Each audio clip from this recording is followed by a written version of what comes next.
Good morning, I am Kenny Polcari, your host of the party, and today is Tuesday, December 12th, 2023. And here are the things you need to know to kind of get your day started and what you should be thinking about. Well, the rally just won't quit, and the VIX remains ultra complacent. Small and mid-cap stocks, by the way, are up 15.2% in 6 weeks. Have you noticed that? There's a 30-year bond auction today. $21 billion worth of bond auction. It's going to happen this morning. Now, remember, that's not a huge number, but it is significant.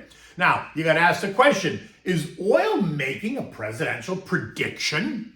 And remember, it's Christmas, Feast of the Seven Fishes, and today's recipe number 7, Mussels Posilippo. We'll get to that in a moment. So the rally, like I said, just won't quit, right? Stocks advanced again yesterday as investors and traders and algos await this week's economic data and central bank policy statements, right? Bonds initially came under a bit of pressure this morning, but recovered into the end of the day, all while a Bloomberg report suggests that traders refrain from making big bets ahead of the key economic data. And I have to scream, I disagree. And why? Because they've been making big bets since the lows of October. I mean, the Dow and S&P are both up 12.6% in 6 weeks. The NASDAQ is up 14.5%. The Russell has gained 15.2%. The transports are up 13.8%. Even the equal weighted S&P has joined in the fun, right? Rising 13.3%. While the value trade, the SPYV, which is usually a boring trade, is up 14% since then as well. So to say that no one is making any big bets, I think is a bit off point. That is exactly what investors and traders and algos have been doing, making a big bet on where the Fed is going. Gains across 10 of the 11 sectors yesterday in the S&P helped to send stocks higher. Communications, that sector was the only one that came under pressure, down about 0.7%. But remember, some of that is just profit taking, right? The sector is up 46% year to date.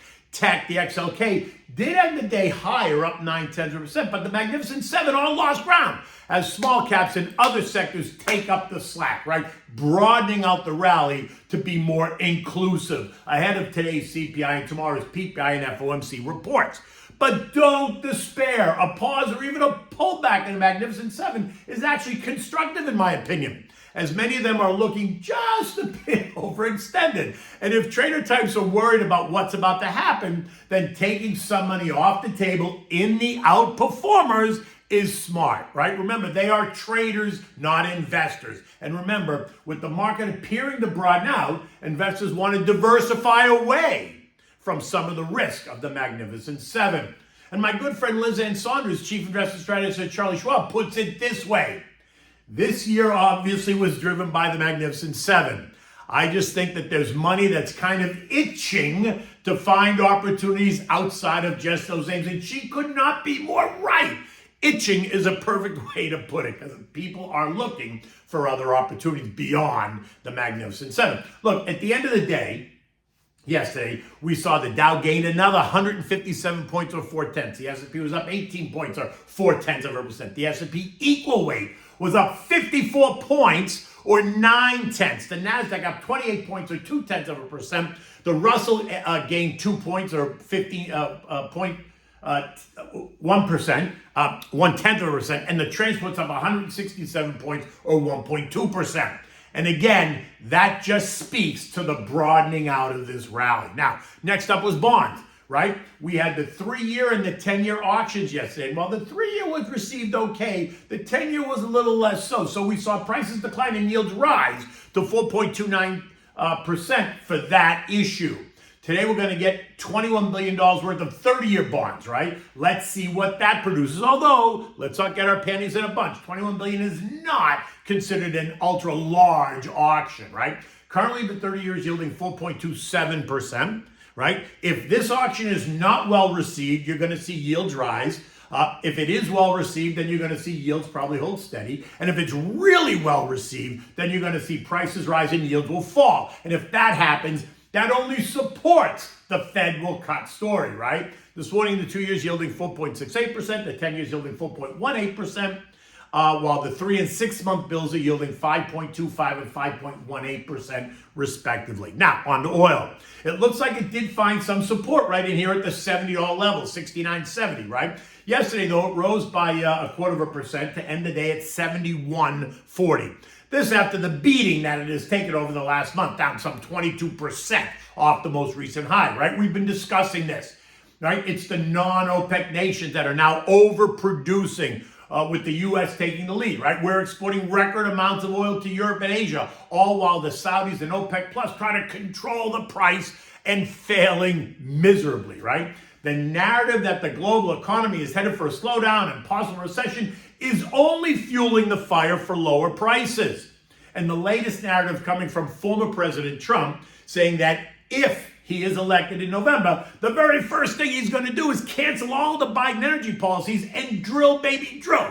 So you have to ask, is the oil market making a prediction on the U.S. presidential election? This morning, oil's down 15 cents at 71.25 a barrel. And there's no reason for it really to move significantly higher or lower. Remember, the U.S. is a buyer at the $70 level, and they've made that very clear. And the VIX only confirms the ongoing complacency in the markets as it's trading at 12.72, giving support to rising stock prices. But watch what happens today at 8:30 after the CPI report, asking, will the tone change, or will it only confirm that the Fed has it under control, right? We're about to find out. Unless we see a spike in the VIX, you can expect stocks to continue to churn and then advance. Now on to the economic data. You know, today we're going to get the CPI. It's expected to be flat month over month, while ex-food and energy is supposed to show an increase of 0.3. Year over year, we're looking at plus 3.1%, ex-food and energy of 4%. So prices are still going up, just not going up at the fast pace, right? They're going up at a slower pace, but they're still going up. Now, if the report is better than expected, then look for stocks to continue to push higher on that. Fed is definitely going to cut in March story. But remember, tomorrow we're going to get the FOMC meeting results, and that's expected that JJ is going to try again to steer the conversation away from this narrative, right? Attempting to temper the expectations. But remember, people hear what they want to hear versus what is being said. So I suspect that he's going to take a bow, but he's going to remain steadfast in his position of holding rates here, higher for longer, right? Just to make sure that he has it under control. The last thing he wants is to see it rear its ugly head. Remember, cutting rates is stimulative. Now, gold got smashed yesterday, falling another $17 to end the day at $19.97, piercing one trend line at 2008 and then kissing the next trend line at 1989. This is the Fed rate cut and falling inflation stories again gain speed. But if that's the case, then the dollar should weaken, and it has, and so gold should find stability and support in here. This morning, the dollar is lower, down 36 cents at 103.73, and gold is up $10 at 2002. U.S. futures this morning are up, and that suggests that investors and traders and algos are all expecting a better than expected CPI report. At 6:50 this morning, the Dow was up 45, the S&P was up 2, the Nasdaq up 18, the Russell's up 5. Treasury prices are also up this morning, and that's putting pressure on yields, and that's also putting pressure on the dollar, and that's helping stocks move higher, right? And that's going to continue, like I said, as long as the VIX remains complacent, we're also going to see that offer support in stocks. Now, Oracle, you remember that software company, don't you? ORCL. Well, they reported yesterday, and they reported disappointing, or how it was referred to as underwhelming, second quarter revenues on their slowing cloud sales. Traders are so unhappy after they took the stock up 17% in the last 5 weeks that they're taking it down nearly 9.5% this morning in the pre-market trading, leaving it at 105.10. That takes it down through all three trend lines in one move, right? The first one at 112.89, the second one at 110.34, and the third one at 107.05, which means 100 is now in the bullseye because that's the October low. So I suspect it's going to trade there and see if it holds. Now, European markets are mixed. Germany and Spain are a bit lower, while the UK, France, and Italy are all slightly higher. The UK reported that wages grew at 7.2% on an annual rate in November, while job vacancies declined and unemployment remained stable at 4.2%. And that will be welcome news by the Bank of England, who reports their monetary policy on Thursday. Now, while it's good news, the labor market in the UK remains too strong to suggest that they are in any position to cut rates anytime soon. Does that sound like anyone we know? Remember, inflation in the UK is still 3 times higher than their target. Now, the S&P closed at 46.22. It was up 16 points, making another new closing high in 2023. And if we get a good report today, then we can expect another new closing high at 4 p.m. today. And all this does is reinforce my argument for staying in the market versus trying to pick tops and bottoms in your tax advantage account. Now, while I still think the market feels a bit tired after the run that we've seen, it just doesn't want to stop yet. But that doesn't mean that you should chase the outperformers. In fact, what we saw yesterday was just that. The outperformers were weak, while the broader market was stronger as money is kind of moving around looking for new opportunities. Like Liz Ann said, it's itching to find opportunities. And now, some of the street's strategists are putting out their 2024 forecast or their guesses. And most of them are in the 5,000 point range on the S&P, which is up at least 8% from here. Some are even as much as high as 14% from here. And that just means that we're pricing to perfection. We're assuming the S&P earnings are going to grow at 12% year over year. We're assuming that inflation is under control and that the Fed will cut rates by 100 basis points. We're assuming that the Fed has navigated the soft landing and that we have avoided a recession. And we are assuming that the unemployment rate will not explode higher. And while I hope it all comes true, I remain committed to the plan, right? And that's all you can do is create a plan and then stick to it as long as the story doesn't change. But remember, trees do not grow to the sky. The market will not continue to advance just because it has advanced. Growth becomes maturity, maturity becomes decline, and the life cycle and the business cycle go from trough to peak and peak to trough. It's just what it is, right? But that's no reason to light your hair on fire. Just understand it, right? Now, this is the time, end of the year. Review your plan. Talk to your advisor. And remember, investing is not trading. It's investing. It's a focus on the long term and not on the daily machinations of the market. Don't be emotional. Do your homework. Take advantage of the dislocations and names that you own or want to own. Do not chase. And if you're just starting out, don't be dismayed. Time is on your side, right? Call me to discuss. I put my number in there today, 212-381-6194. I'm always happy to talk to you about it. In any event, okay, so it is Christmas. I've been giving you the Feast of the Seven Fishes. I've given you 6 so far, and today is number 7, right? And it's Mussels Posilippo. Now, this is such a great dish. The recipe comes to us from the suburbs of Naples. Posilippo is a well-to-do suburb outside of Naples. It was built during the 19th century by the very affluent, right? It's high on a bluff, and it's got a view of the famous Bay of Naples. Posilippo is a recipe that you can use for both clams and mussels. I'm suggesting, though, that you use this one for mussels on Christmas Eve because I already gave you the linguine and clam sauce.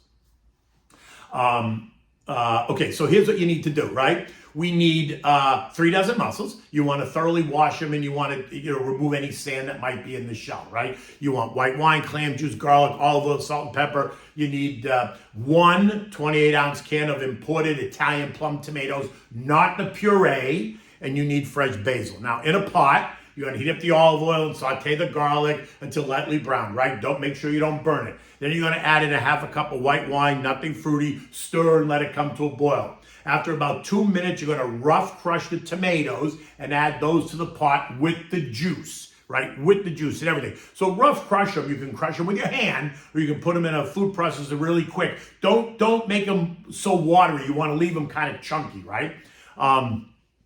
And then you want to make sure that you take all the juice and you put that in the pan as well, right? Now you're going to add enough of the tomatoes just to give it some substance and color, right? You don't need to add the whole can if you're not making that many clams. You kind of have to just eye it. Now if you're going to serve this over linguine, then add all the tomatoes. But if you're not, then just kind of rough eyeball it. Now, add a small bottle of the clam juice now, and then the fresh basil leaves. Season it with salt and pepper. Turn the heat down to simmer and cook it for 15 minutes or so, right?